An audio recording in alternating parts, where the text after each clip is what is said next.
Welcome back to the Daily Crypto Roundup. Today is one of those sessions where the market has given us a very clear reminder.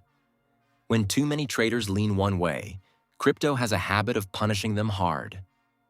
Bitcoin pushed back through the $80,000 level, bears were caught on the wrong side again, and roughly $300 million in short liquidations were wiped out as leveraged traders betting against the market were forced to close their positions. That is the big headline today because it tells us something important about sentiment. The market may still be nervous, the macro backdrop may still be messy, and there are still plenty of traders calling for another breakdown. But whenever Bitcoin gets squeezed higher like this, it shows there is still real buying pressure underneath the surface. Before we go further, this episode is brought to you by Kraken, our official exchange partner. Kraken is one of the most established crypto exchanges in the world. And if you are looking to buy, sell, or trade crypto, you can check out the Kraken link in the description. As always, this is not financial advice. Crypto is risky, prices can move fast, and you should only invest what you can afford to lose. The first story today is the Bitcoin short squeeze. Bitcoin moving to around $80,000 has triggered another painful day for crypto bears, with CoinDesk reporting around $300 million in liquidations as short sellers got caught out. A short liquidation happens when traders borrow or use leverage to bet that prices will fall, but the market moves against them.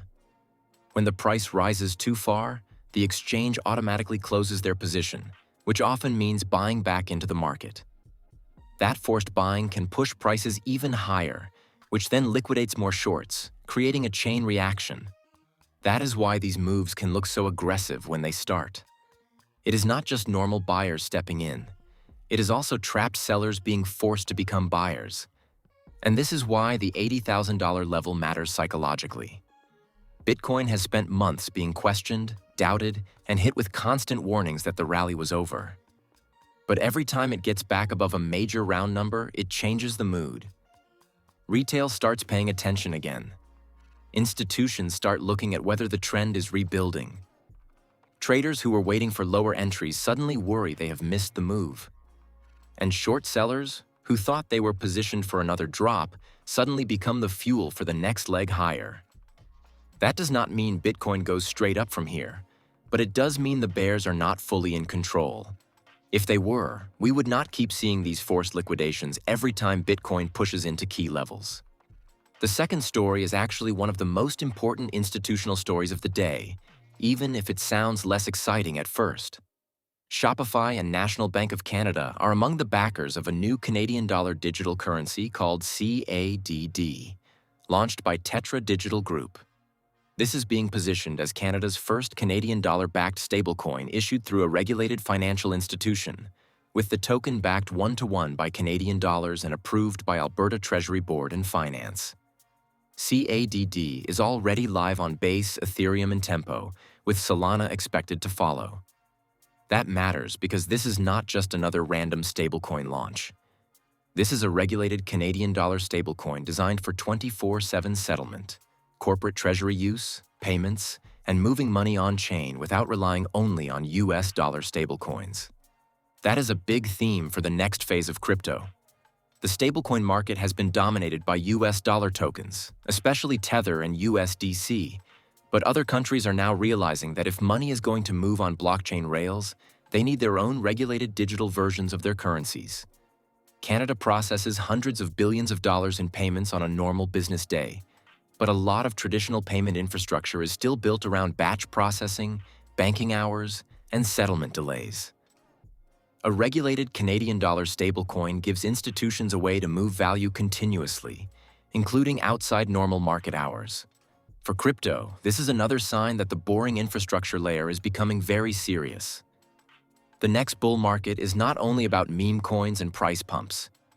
It is also about banks, fintechs, payment companies, and major platforms quietly building rails that make tokenized money usable in the real world.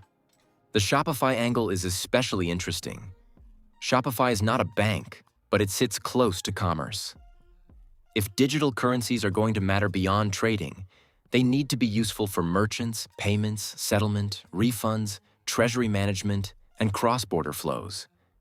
Having companies like Shopify around these projects shows where the long-term direction is heading. Stablecoins are no longer just something crypto traders use to sit on the sidelines.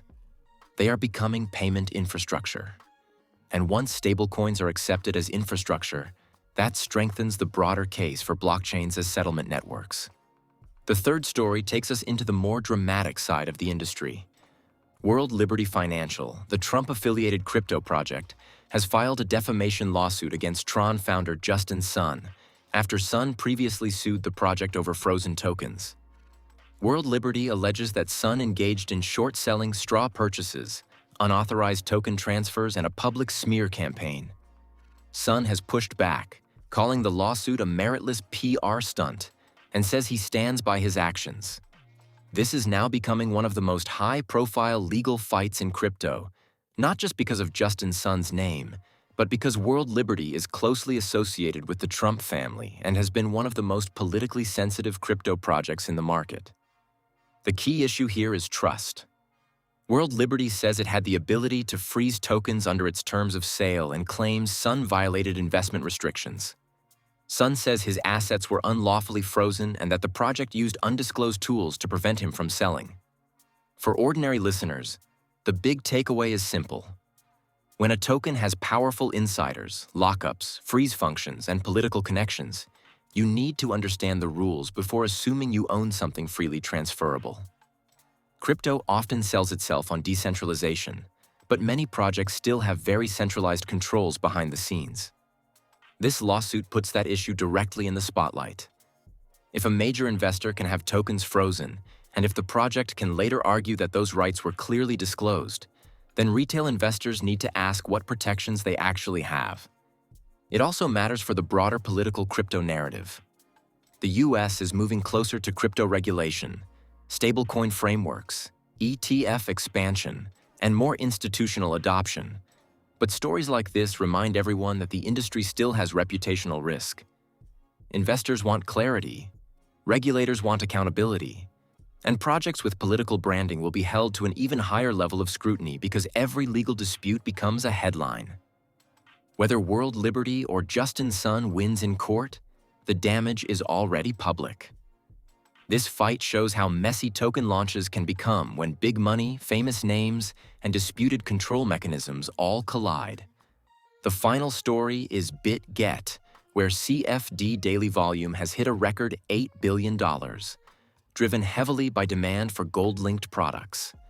According to Crypto.news, gold-related contracts accounted for roughly 95% of the jump in activity, with Chinese-speaking markets, Europe, and Southeast Asia responsible for most of the growth.